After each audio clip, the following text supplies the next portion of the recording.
Namaste. Welcome, beautiful souls, to this second episode of my 2026 Decan Walk. And this is Aries 2. The Three of Wands, ruled by the Sun, in the sign of Aries, represented by the Emperor, ruled by Mars. I want to talk about the Tower card a little bit again. For sure, let's talk about the journey from the 2 to the 3 of Wands, a little bit more about the Queen of Wands and the Sun. So a lot to share here. I want to say right off the top that I have had some surprising revelations in reflecting on the cards for this decan. I mentioned in the last episode that the Emperor in the Marielle Tarot has and perhaps always will be one of my favorite Emperor cards. There is an energy of great wisdom, reflection, and at the same time, a great deal of tenderness. In Mel Moline's Tabula Mundi, we understand that the Emperor seeks to order what the Empress creates, and that nature creates the honeybee. Man seeks to hive it and tame it with sacred fire, and yet he looks on with this beautiful reverence for the divine feminine. Of all the personal reflections that have come forward, there are a couple that are really different and new and fresh, and I'm not sure that in the past I have paid attention to the symbol of the pine cone. And we see that here in the Queen of Wands and the Three of Wands, as well as in the Sun card in Tabula Mundi. The pine cone as a symbol of the pineal gland.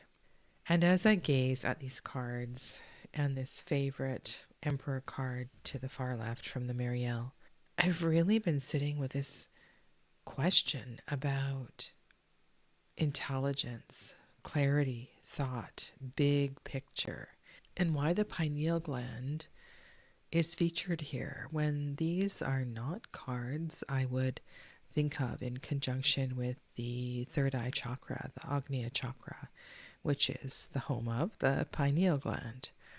So why? Why here? What is this all about? Does this refer to the wisdom, the clarity that comes when we have found our true calling? Is it the discernment that both the Emperor and the Queen of Wands have gained through experience? Does it have something to do with the connection between the third eye chakra, the Agnya chakra, and the heat of the solar plexus and the relationship between the belly and the third eye? Because here we are in a place of Mars and Sun and a tremendous amount of heat.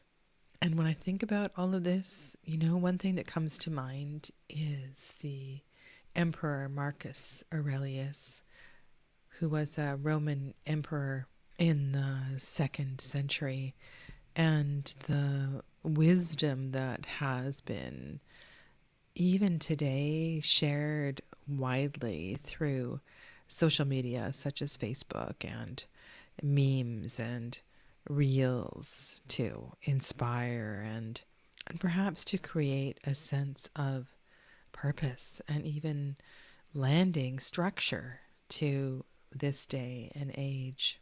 You have power over your mind, not outside events. Realize this, and you will find strength. A quote from Aurelius. And so there's something here about the powerful connection between thought and mind and voice. And I share with you today a favorite Tower card from the Phalarcus Tarot. And the Tower, which represents Mars, is the ruler of Aries. And in this particular Tower card, you will see that the energy, the lightning bolt, moves through the entire body, looking like a Kundalini awakening. However, this awakening moves through the throat, the voice, and it is through the power of the voice that this purification is realized. And so there's something really special in this card that connects these aha moments that I have been having. And so I decided to pull it out for you. The particular decan that we are looking at is the Three of Wands. And this, I know, is a card that causes a little bit of consternation for people. Well, what is the difference between the Two of Wands and the Three of Wands? And so I have selected a couple of comparisons from some favorite decks to share with you today. This is the Wildwood Tarot, and something very interesting is the similarity between Mel Maline's card for the Three of Wands and this one from the Wildwood Tarot. The container for your success, the container for your development, the container for your mission, project, you fill in the blank, is held within. And whether this is the container of a pregnant belly or the container at a cellular level of your will, your might, this is through the power of the Suit of Wands deeply connected to your DNA, your reason for being, your life purpose. And this symbol that we see here on the wand of Asclepius, a symbol of healing, a symbol of wellness, is a symbol that unites the divine masculine with the divine feminine. It's a symbol that teaches us through balance and a deep awareness of how we might achieve that is one that will create healing. And so here in the Three of Wands, we find ourselves in a place feeling quite fulfilled, feeling like we have been moving in the right direction and that all of the previous actions we have taken have led us to this particular place.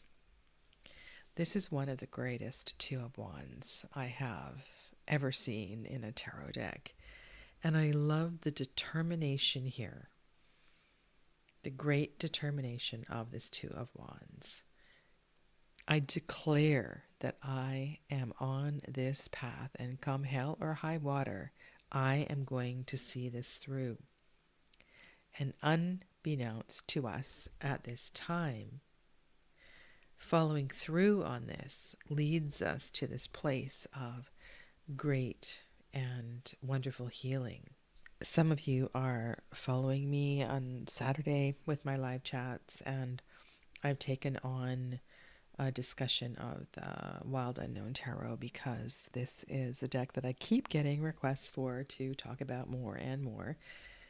And we haven't talked about the Suit of Wands yet, but there is something pretty special that is going on here. And I'm sure you can see, previous decan, the power, the determination in this Two of Wands. There is so much focus in the color red at the points of these two wands. There's a great deal of high frequency intention in the part where the hand holds onto the wand, and the focus, the fire, is hottest here and strongest here. Tremendous similarity between what is going on in these two cards. In the Wild Unknown Tarot, there is an effort, there is a creativity, an action has occurred to tie the wands together, to create a structure, a container for this potent energy. And while this is a wands card, a fire card, this structure is in the shape of a downward facing triangle, the shape of the cup, the shape of the womb, the shape of the container that holds the energy. And so in this card, there is this beautiful connection between the power of the divine masculine and the container of the divine feminine to help us realize our path. And through this, we may experience a powerful healing, an awakening, or simply just one of those aha moments where we know we are moving exactly where we need to go. We are exactly where we need to be. It is the sun that rules this particular decan. And when I go back through historical tarot, this is something that has really landed with me in that the Sun Major Arcana was the card of love. It is the card where we find love, where we understand love. It is that higher frequency that we dreamed of in the Lover's card. And in the Sun card, I'm thinking of the Soprafino. There are a lot of decks where we actually see a couple in a beautiful, beautiful scene. And this is something that speaks rather importantly to me. And then this is Pagan Otherworlds, and I was picking out this deck because I wanted to say something about the Queen of Wands as well, and I love the court cards in the Pagan Otherworlds. And look how tenderly this particular sun looks down upon the child on the horse. And there is so much love and tenderness here. And I know that I shared some journal prompts with you and affirmations in the previous episode, and so I wanted to do the same here and ask, how can I find tenderness, love, self-care, and honoring of my true self through this dynamic energy that we find in the Three of Wands? Where is the love here? The Queen of Wands is not just a card of vivacity, sexuality, brazenness. There is a lot more that's going on here. There is tenderness in the relationship between the Queen and the Jaguar, between the Queen and even the flowers. And there is a respect for the strength, the power of the dynamic energy of fire. And so I was working with these words and trying to find a way to bring all of this together. And in the Three of Wands, I feel that the container and the recognition of the container is very important. As the Emperor sits, not stands, but sits or squats in admiration of all that the Empress provides, how can we sit and honor the container that holds the space for that which we create during this decan? And understand that all of this is an important part of the process of our healing, our wellness, our awakening, our journey. So where the Two of Wands may be a declaration, a focus, the Three of Wands is about creating, holding, and maintaining that space for that something special to grow. And behind all of this, there is an inner knowing, a wisdom, powerful insight that helps us to make good decisions, be inspired by the energy that surrounds us, and find some humility, reverence for the power, That is this energy.